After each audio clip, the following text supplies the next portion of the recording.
ഇതൊരു സാധാരണക്കാരൻ്റെ കഥയാണ്. വലുതും ചെറുതുമായ പ്രതീക്ഷകളോടെ തൻ്റെ തിരക്കിട്ട ദിവസം തുടങ്ങുന്ന സുഗുണൻ്റെ കഥ. ക്ഷമിക്കണം, ഇത് സുഗുണനല്ല, അദ്ദേഹത്തിൻ്റെ സുഹൃത്ത് രവി.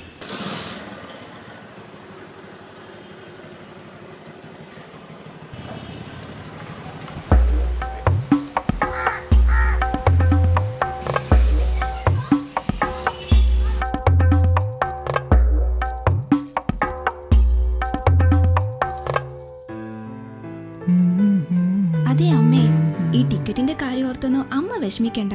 സുഖമായിട്ടിന് അതൊക്കെ നോക്കിക്കോളും. പിന്നെ ഈ ചിറ്റയുടെ വീടെന്ന് പറയണത് അമ്പലത്തിന്റെ അടുത്ത് തന്നെയാ. അമ്മയ്ക്ക് എപ്പോ വേണമെങ്കിലും പോയി വരാവുന്ന ദൂരമേ ഉള്ളൂ. പിന്നെ ചായ ദേ വരുന്നു. അമ്മയെ സുഖമായിട്ടും വിളിക്കുന്നു. കുറച്ച് കഴിഞ്ഞിട്ട് തിരിച്ചു വിളിക്കാം. ഒന്ന് പെട്ടെന്ന് കിട്ടുമോ?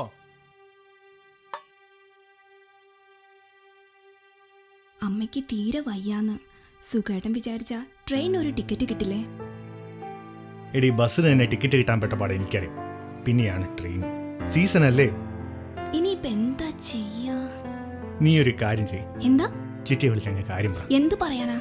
അമ്മക്ക് തീരെ വയ്യ, ആഹാ, അതുകൊണ്ട് ചോറുണങ്ങ് മാറ്റി വെക്കാൻ പറ. എന്റെ സുഖമായിട്ട് അതൊന്നും നടക്കണ കാര്യല്ല. എടി, ആ ഫോൺ എടുത്തേ.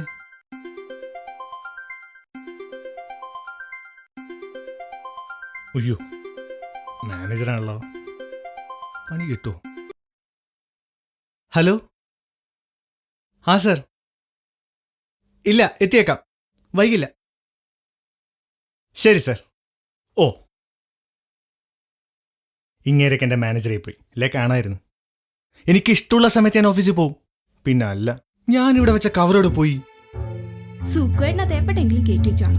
എന്തൊരു കഷ്ടമായത്. നീ എവിടെങ്കിലും മാറ്റി വെച്ചാണോ? നോക്കിയേ, ഒരു സാധനം വെച്ച അക്കൗണ്ട്.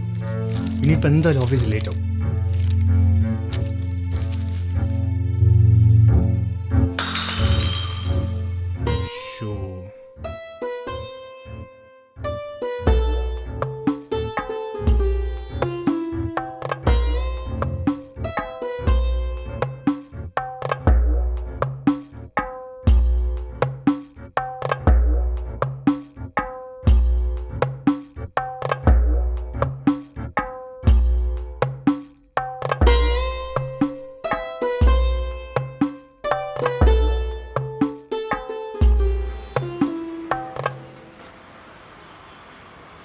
ഒരു ചായ, ഒരു സിഗരറ്റ്.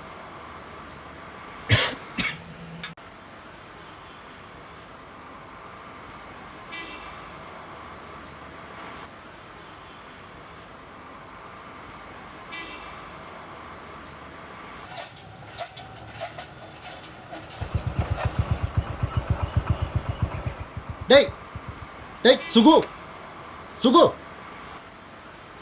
ഡേയ്, നീ എന്തൊരു ഓഫീസിലോട്ട് തന്നെ? ഭയങ്കര ട്രാഫിക് ബ്ലോക്കുകളും പറ്റുന്നുണ്ട്. കയറണം, കയറ്. വാ ഡേയ്, വരണില്ലേ? കയറി ഇങ്ങോട്ട്. ഓ,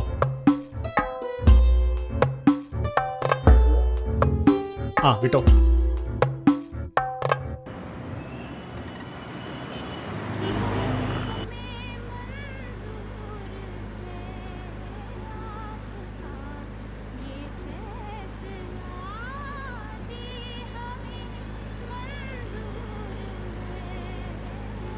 ഇച്ചായ, ഇച്ചായ, ഒന്ന് എണീറ്റേ. ഇത് സ്ഥലമായെന്ന് തോന്നുന്നു, ഒന്ന് നോക്കുന്നേ. നാൻസിയെ, ഓ, നീ ആ അഡ്രസ് ചെയ്തിട്ട് ആരെങ്കിലും എടുത്ത്? അതിനത് ഇച്ചായന്റെ കയ്യിലല്ലേ, അവിടെ കാണും കാണും. ഓ,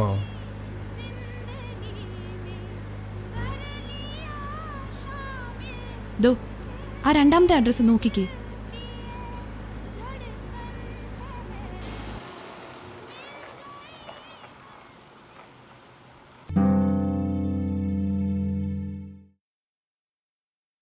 ഒരു കാര്യം ഏറ്റെടുത്താൽ മാത്രം പോരാ, അത് പറഞ്ഞ സമയത്ത് ചെയ്തു തീർക്കാൻ വേണം. സാർ, അതെങ്ങനെ? കൃത്യസമയത്ത് ഓഫീസിൽ വന്നിട്ട് വേണ്ടേ? പക്ഷേ സാർ, ഇനി കുറച്ചുകൂടെ മാത്രമേ ബാക്കിയുള്ളൂ. കുറച്ചുകൂടെ എന്ന് പറഞ്ഞാൽ എത്രയാ? എനിക്ക് കൃത്യമായ നമ്പേഴ്സ് വേണം. അങ്ങനെ ചോദിച്ചാ പിന്നെ എങ്ങനെ ചോദിക്കണം?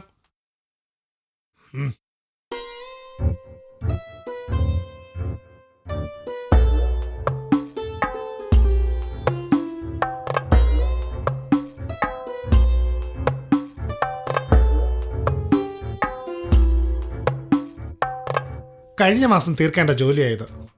താൻ ഇനിയും അത് കംപ്ലീറ്റ് ചെയ്തിട്ടില്ല.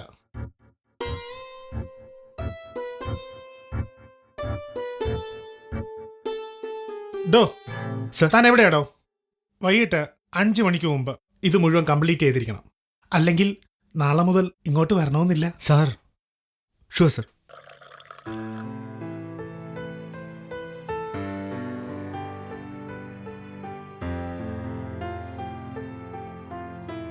പുതിയ താമസക്കാര് മലയാളികളാണെന്ന് അറിഞ്ഞപ്പോൾ തന്നെ എനിക്ക് നല്ല ആശ്വാസമായി. ചായ കുടിക്ക്.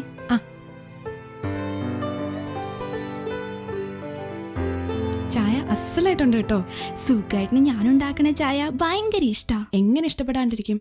എൻ്റെ ഇച്ചാൻ്റെ കാര്യം നേരെ തിരിച്ച്.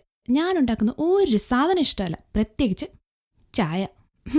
ആ, നാൻസിയടയ്ക്ക് ഇങ്ങോട്ട് ഇറങ്ങ്, നമുക്ക് വെറുതെ സംസാരിച്ചിരിക്കാലോ. ആദ്യം ആ റൂമൊക്കെ ഒന്ന് റെഡിയാക്കട്ടെ, പിന്നെ ദീപ്തിക്ക് അങ്ങോട്ട് ഇറങ്ങാലോ. മുമ്പ് ഇവിടെ താമസിച്ചുകൊണ്ടിരുന്നത് ഒരു ബംഗാളി ഫാമിലി ആയിരുന്നു. അവരാണെങ്കിൽ ഫുൾ സമയവും അടിയും വഴക്കും. അതെ, ഒരു മിനിറ്റ്. ഹലോ, ആയിച്ച പറേ. ഓഫീസ് ഞാൻ കണ്ടുപിടിച്ചോട്ടാ. ഇല്ലടി, ഇച്ചിരി ദൂരണ്ട്. ഞാൻ വൈകൂട്ടാ. ഭയങ്കര സംഭവം ഇത്. അതേ, നമ്മുടെ മാനേജറുടെ മുറി ഏതാണ്? എന്തിട്ടിപ്പോൾ ഇത്ര നോക്കാനല്ലേ? ഹലോ, മാനേജറുടെ മുറി ഏതാണ്? അകത്തോണ്ട്. മാനേജർ നമ്മുടെ സഹദേവൻ തന്നെ അല്ലേ പെട്ട? ഓ ഓ, പിന്നെയൊക്കെ ആരാണ്? ആ സാറേ, നമുക്ക് അകത്തേക്ക് വരാമല്ലോ അല്ലേ? ആ, കേറി വാടോ. ഇരിക്കും പത്രോസേ. സാറേ, ഈ ഓഫീസ് ഇങ്ങോട്ട് മാറ്റുമ്പോൾ ഒരു വാക്ക് നമ്മളോട് പറയണ്ടേ? ഒന്നിലേലും ഞാൻ നിങ്ങളൊരു സ്ഥിരം കസ്റ്റമർ അല്ലേ? എടോ, അതൊക്കെ പെട്ടെന്നായിരുന്നു. ലെറ്റർ അയച്ചിട്ടുണ്ടായിരുന്നല്ലോ, കിട്ടിയില്ലേ? എവിടെ? ആ, കിട്ടുമായിരിക്കും. സാറേ, ഞാൻ ഈ സിറ്റിയിലേക്ക് താമസം മാറി. ഇവിടെ ഭാര്യയുടെ പേര് വെച്ചൊരു സ്ഥലം ഉണ്ടായിരുന്നേ, അതങ്ങ് വിറ്റു. എല്ലാം കഴിച്ച് ഒരു 7 രൂപ ബാക്കിയുണ്ട്. അതിവിടെ അങ്ങ് പിടച്ചാലോ എന്നാ. വളരെ നല്ല കാര്യം, ഞാൻ അതങ്ങോട്ട് പറയാനിരിക്കായിരുന്നു. അപ്പോൾ പത്രോസിന് എന്താ കുടിക്കാൻ? ചായയോ കോഫിയോ? ഒന്നും വേണ്ടാട്ടാ. ആ, അത് പറഞ്ഞാൽ പറ്റില്ല. ആ, ഒരു സ്പെഷ്യൽ ചായ ഒന്ന് പെട്ടെന്ന് എടുക്കണേ. പത്രോസ് ഒന്നിരിക്കണേ, ഞാനിപ്പോൾ വരാം. ഓ, ആയിക്കോട്ടെ. സാർ, ചായ. ആ,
ചായ.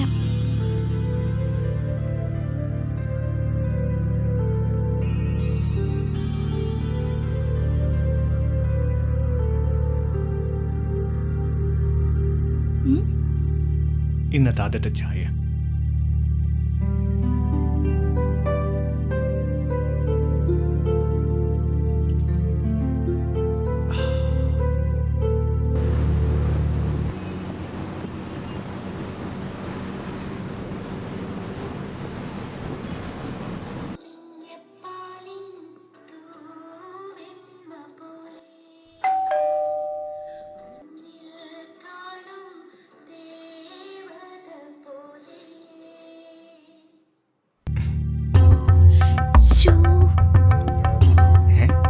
ഇതൊക്കെന്തു പറ്റി?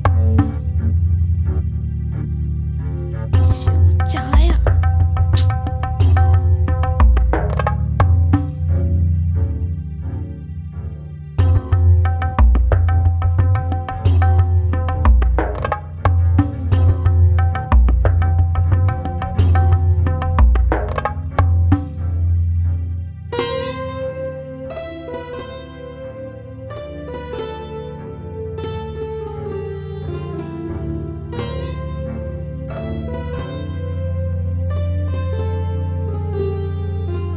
കട്ടനും പാലും ഇന്ന് സുഗുണന് വേണ്ടി ഒന്നിച്ചില്ല.